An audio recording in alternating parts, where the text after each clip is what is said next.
এক ছিল শহর, নাম সাদিকপুর। সেখানে থাকত এক যুবক, নাম তার সালেহ।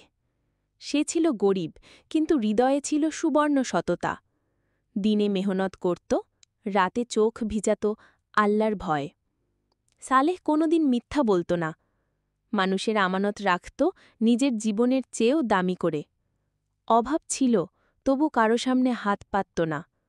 সে বিশ্বাস করত রিজিকের মালিক আল্লাহ।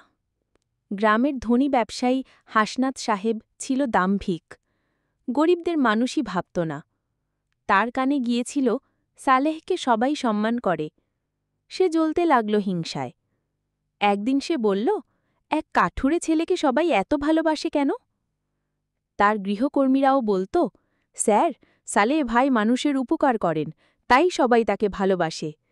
এই কথায় হাসনাতের রাগ আরও বাড়ল। একদিন সে চুপি চুপি পরিকল্পনা করল। নিজের এক আত্মীয় কাদের ছিল একজন গরিব, কিন্তু তার মন ছিল কালো। সে হিংসা করত সালেহকে। সবাই ওকে ভালোবাসে, আর আমি? হাসনাত কাদেরকে ডেকে বলল, চলো একটা খেলা খেলি। আমার ঘরে কিছু সোনা রাখা আছে, তুই গায়েব করে দে, আর দোষ দিবি সালেহকে। কাদের রাজি হয়ে গেল। রাতের আধারে সোনা গায়েব হল। সকালবেলা গ্রামে গুজব, সালেহ চুরি করেছে। লোকজন ছুটে এলো, চোখে সন্দেহের আগুন। তুই কি সত্যি চুরি করেছিস সালেহ? সালেহ অবাক হয়ে তাকাল। তার চোখে পানি, কিন্তু মুখে শান্তি। আমি কিছু করিনি, আমার আল্লাহ জানেন আমি নির্দোষ। কিন্তু ধনীরা জোরে বলল, এটা তো প্রমাণ, চুপ কর।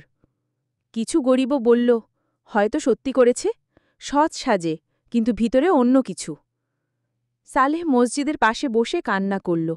সে বলল, হে আল্লাহ, মানুষকে বুঝাতে পারি না, কিন্তু তুমি তো জানো আমার অন্তর। তুমি যদি চাও, আজ না হোক কাল সত্য বের হবেই। 3 দিন পরে আশ্চর্য এক ঘটনা ঘটল।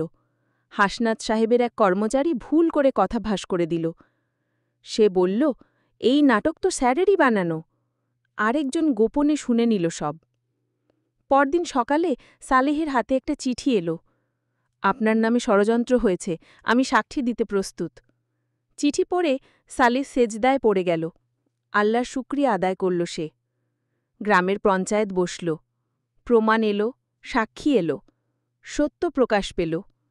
সবার চোখ লজ্জায় নিচু, আর সালেহ দাঁড়িয়ে মাথা উঁচু করে শান্ত চেহারায়। হাসনাত সাহেব মাথা নিচু করে বলল, আমি ভুল করেছি, তোমার মতো মানুষ খুব কম হয়। সালেহ বলল, মানুষ ভুল করতেই পারে, কিন্তু ভয় পাও আল্লাহকে, নয়তো মানুষকে। কাদের কাঁদতে কাঁদতে সালেহের পায়ে পড়ে গেল। সে বলল, তোমার বিরুদ্ধে দাঁড়িয়ে নিজের আত্মা হারিয়ে ফেলেছিলাম। সালেহ তাকে তুলে বলল, ভুল করে থাকলে তওবা করো, আল্লাহ গফুরুর রহিম। গ্রামের মানুষ কান্নায় ভেঙে পড়ে। তারা বলে, আমরা তোকে চিনতে পারিনি সালেহ, তুই শুধু একজন কাঠুরে না, তুই আমাদের আয়না। সেদিন থেকে মানুষ বুঝল, ধন নয়, হৃদয়ের পবিত্রতাই আসল সম্মান। গরিব হলেও আল্লাহর ভয় থাকলে সেই সবচেয়ে ধনী, আর ধনী হয়েও যদি হিংসা থাকে, সেই সবচেয়ে গরিব। সালেহ হয়ে উঠল গ্রামের আলো, সৎ পথে চলা মানুষদের অনুপ্রেরণা। তার নাম হয়ে গেল হৃদয়ের সম্পদ। শেষ কথা, আল্লাহ বলেন, যারা আল্লাহকে ভয় করে, তিনি তাদের জন্য পথ করে দেন, আর তিনি এমন জায়গা থেকে রিজিক দেন, যেখানে তাদের ধারণাও থাকে না।